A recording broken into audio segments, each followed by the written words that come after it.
তুমি কি দেখোনি সেই ডাক্তারকে যে ফেরাউনের লাশ নিয়ে গবেষণা করতে গিয়ে মুসলিম হয়ে গেল? তুমি কি দেখোনি সেই বিজ্ঞানীকে যে হাসি নিয়ে গবেষণা করতে গিয়ে মুসলিম হয়ে গেল?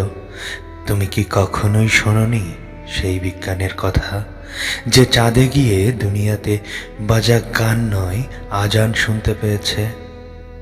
তুমি কি দেখোনি সেই বিজ্ঞানীকে যে চাঁদে ভ্রমণ করতে গিয়ে চাঁদের গায়ে ফাটা দাগ দেখতে পেয়েছে? তুমি কি কোনোদিন শোনোনি সেই খ্রিস্টান ভাইয়ের কথা যে আমার দিনী ভাইকে খ্রিস্টান করতে গিয়ে নিজেই মুসলিম হয়ে গেছে?